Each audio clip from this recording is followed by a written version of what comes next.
Hey everybody, Damon D here, and it's an honor and a pleasure to invite Christopher or Chris Waters of the band Christopher Thomas, who has an EP out in my eyes July 17th, which is coming up here next week. So, how's everything going for you today? Oh, it's going great over here. Nice weather right now. Can't really complain about much. Got to play Yeah, some guitar this morning, day off. nice. And for the viewers that don't know, let's get into the band Christopher Thomas and kind of how the band started, and then a little bit about the sound of the band. Yeah, so the band started officially, I want to say, in about September to November within that time period of 2024. Me and my drummer, Brad, we had another band that had recently just kind of broken up, fizzled out a little bit. Actually, just got back together, funny enough, with us. But we needed a new project to do, and I was just writing a lot of 90s rock inspired songs while also keeping it still very stoner rock because the band that we were in was a stoner noise rock band. Okay, So I was cool. just still trucking along with that, but also adding a little more of a 90s grunge style to it. So we decided we were going to continue with this project and keep putting stuff out. We got my brother on the bass. I've been trying to get him involved in projects forever now. Yeah. And yeah, that's basically it. We just decided we were going to record an EP one day too, on top of that. Okay. And so the new EP comes out July 17th.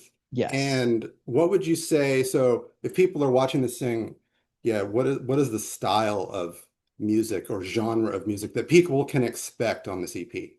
So this is going to be our second EP. This one's a lot more stripped down, a little bit more stripped back. It's got more of a Alice in Chains, Jar of Flies style feel to it, while also taking a lot of influence from Jeff Buckley Yeah. and his album, and a little bit of the Mark Lanigan solo albums. Have you ever listened to those? Yeah, I heard some Kurt Vile to me. I don't know if you're a fan of Kurt Vile at all, but I don't even think I've listened to Kurt Vile actually. okay, well, you I'll should, because if add you that to my did, list of things. yeah, if you did, you'd be like, because I heard some of that in there too, but I heard definitely the Jar of Flies kind of, because there's a lot of acoustic guitar and, Yeah. a lot of arpeggio style guitar playing, things like that, which was really good.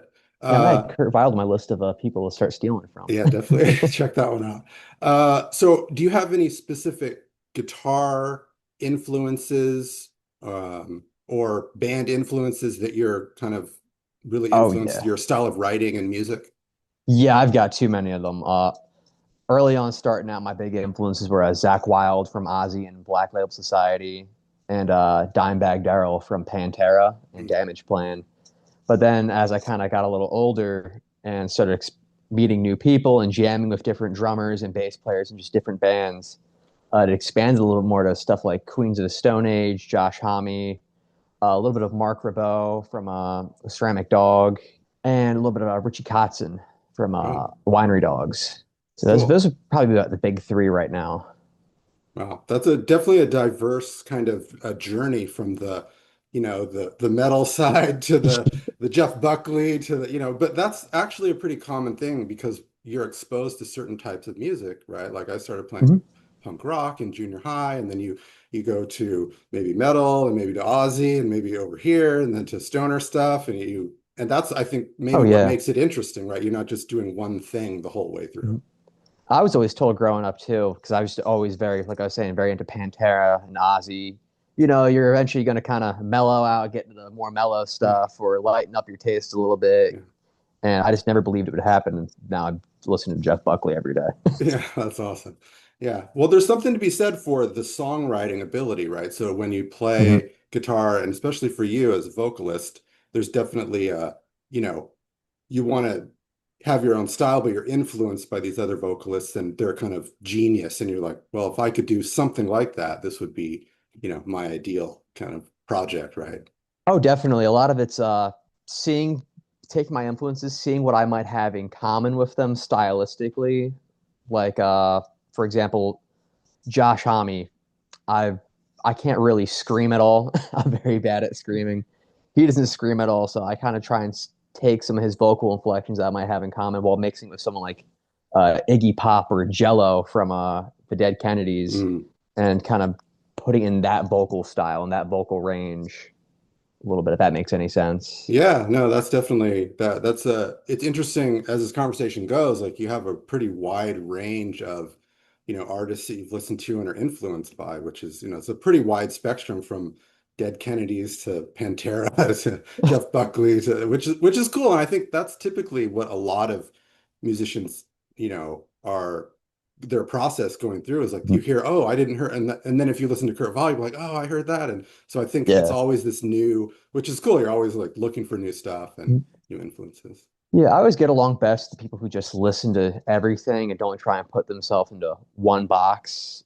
I have ADHD, so I can't really focus just on one sound. It's like, oh wait, I just heard this album today. Yeah. I listened to this Iggy album. I want to sound like this now. It's like, wait a minute, now I'm listening to Dead Kennedys. I want to sound like this, or Right. Grace by Jeff Buckley. I want to sound like that now. Yeah. It's just trying to throw them all together and do what I can with it, and Yeah. again, Mix it sing what I into have in common. a stew and see if it tastes good.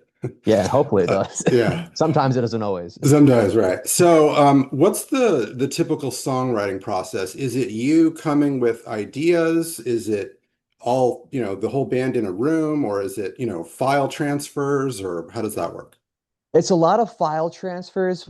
So how it usually starts out is I'll have a riff idea and I'll just play it over and over and over again until I finally have it down. I got the picking correct, like everything that I kind of want out of it.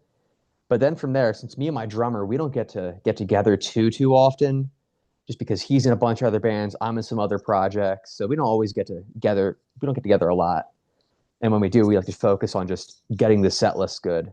So Sure. I'll find a drum track off YouTube, like I'll Queens of the Stone Age isolated drum tracks, and I'll just take something like say Avon by Queens of the Stone Age, and I'll start trying to put my riff over the drums to Avon or something like that, and just try and get it to blend together, weld together. This way, it starts sounding like a real song. Record over top of those drums with the riff, send it out to my drummer. He'll give it maybe one listen, just so he doesn't start stealing drum parts and start trying to sound like Dave Grohl or anyone like that. Sure. So he'll give it one listen. I'll send him some isolated tracks. He'll record over top of that, and then I'll get it back. Then I start recording the real guitars over it, the final Mm. guitars, and then we send it to my brother Michael to finally record the bass, and then into the studio. Once you're in the studio, how does that process work? Is it mostly, are you all in the same room and try to get a live sound, or is it mostly overdubs, like a click track, or how does that typically go? So funny, by the time we get to the studio, it's everything is pretty much all recorded separately. We only record the vocals then in the studio because I Okay. actually record, me and Michael, we record all the guitar and bass on our iPhones through the GarageBand app, Wow. just to try and save on some time, save on some money, because all the money's got to go to the art guy, Sure. our mixing and mastering. So we try and cut corners where we can to save on costs. And we found out that GarageBand iOS, if you know how to record the right way on there, it can sound pretty good. Yeah, that's a good plug for Apple and what they're doing for sure. Sponsor me, Apple. Yeah, that would be nice. What is your kind of future ambition with this project? Because you say you're in other bands, the drummer's in a different bands. Is this just kind of a one-off where just we have time to do an EP, or do you find it that you're going to try to maybe play shows with this music, or what's the kind of vision for the Christopher Thomas, This is group? definitely my main thing, so I'm just gonna try and keep trucking along, doing some more shows. It's funny, since the interview, we actually started playing a whole lot more out live since the written interview we did. So Cool. we're just trying to just do more live shows, mostly around New Jersey. I'm a firm believer in trying to just up your online presence and also just up your presence in your state before you start branching out to other states and other areas. So we're just trying to take over New Jersey right now. Yeah, that's a good, that's ambitious and that's a good plan. Take over New Jersey. So to your earlier point about taking over New Jersey, which is a good goal, what is the New Jersey scene like? And give the viewers some kind of inside information on what the New Jersey scene's like. It's definitely very competitive, but also very supportive at the same time. A lot of people here, they work together within different bands. Like they'll have their own projects, but then they'll start collaborating on different side projects and stuff like that. There's always a show going on here every single weekend. So you could see someone like locally famous is what I would call it. Locally famous up north, then you can also see someone else same night locally famous down south. And you got to kind of pick and choose between where you want to go. So it can be very competitive, but I think that's great.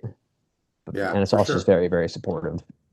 Yeah, that's awesome. And then are there any local bands that, you would open for or would kind of play locally around New Jersey with or kind Oh, of suit, give us an there's idea there. tons. Sure. There's tons of bands. One band I've been playing a lot with lately is a band called Zephyr.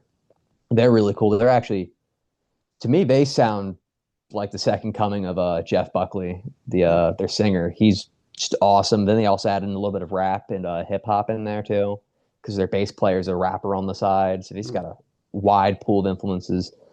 This band Swanson that I've just been in love with from New Jersey. They're one of those bands where I consider them locally famous. Like everyone around the South Jersey area knows them. But I'd love to open up for them one day. They're all great people. I've collaborated with their bass player a few times on a couple projects. Cool. Yeah, that's awesome that it's a kind of supportive scene because that's what you want when, it's competitive but also supportive because everyone's trying to get to the same Oh place where yeah, they're just gonna, display your art and your music and, have a good and time and everyone's just happy to help each other out too. If you call anyone up from any different project, chances are they're going to say yes. I'll definitely be featured on this. I'd love to do this with you. yeah, It's that's nice to great. see. Yeah. And then as far as, taking over New Jersey, if and when you take over New Jersey, would you have any plans for, East Coast, Eastern Seaboard tours or maybe US tour or Europe or anything like that? I would definitely start out with a couple of weekenders to the closer states like Boston, New York, stuff like that, and Virginia, and probably just keep it at that for a little while. I've touring has never really been a huge love or goal of mine. I've always just been a very big on weekenders and trying to build your online presence, especially with the amazing world of social media. I say sarcastically. Sure.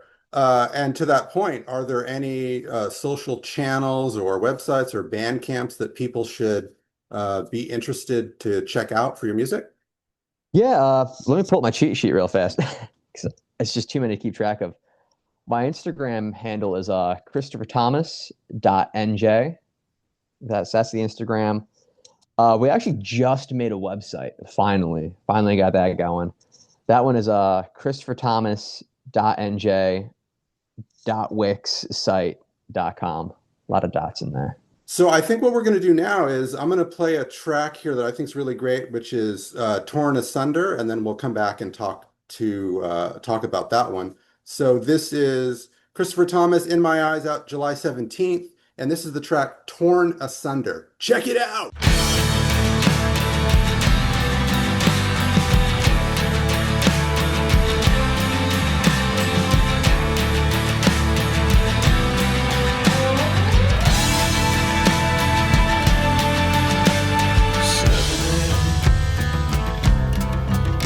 I see the red sun rising through my window.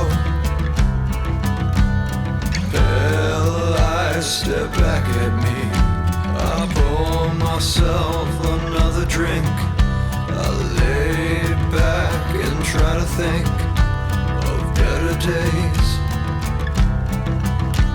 someday.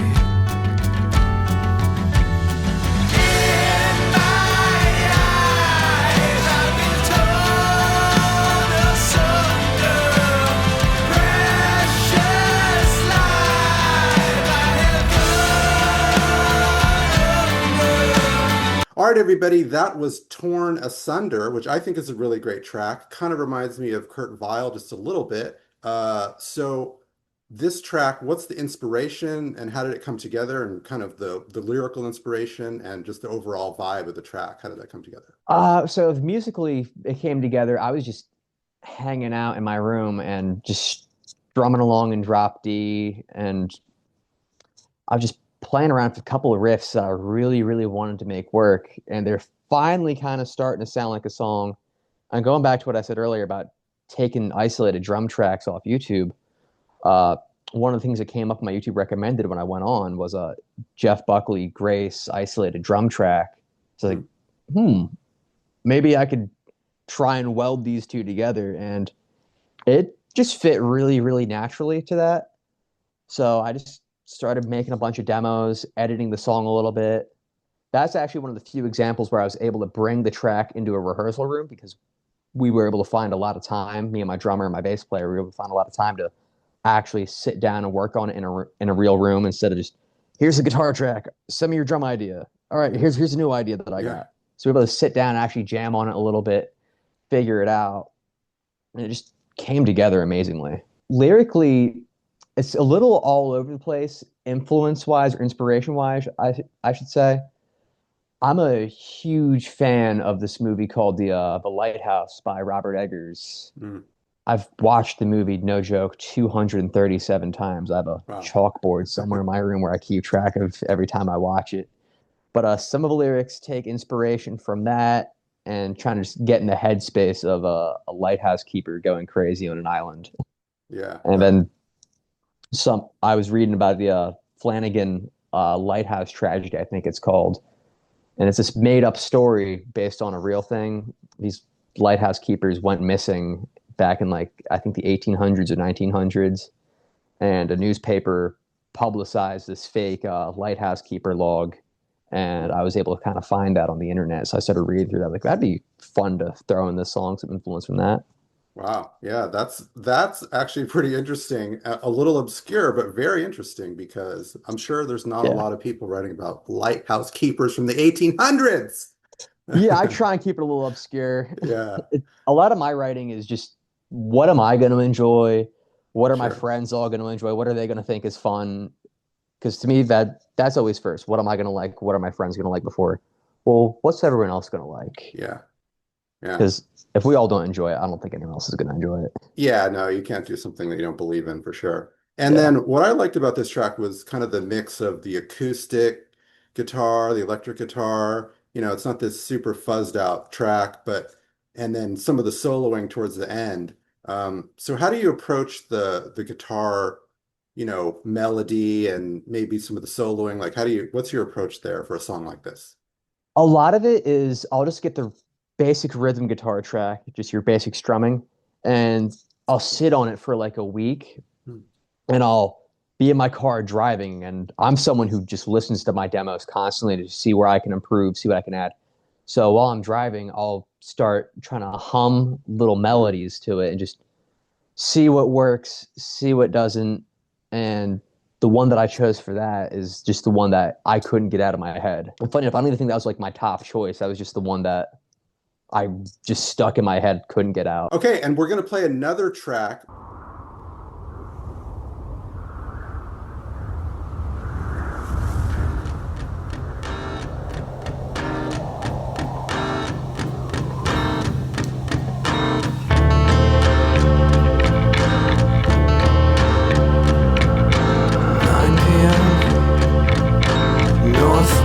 Northwest, stormbound.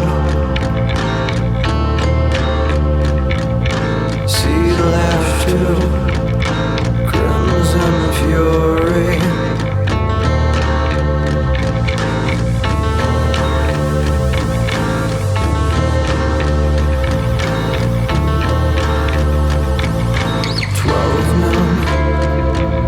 Storms rage on.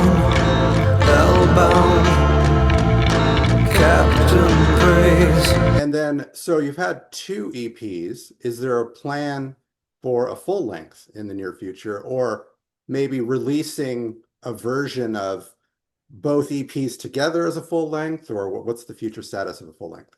Yeah, the full length thing I've kind of gone back and forth on.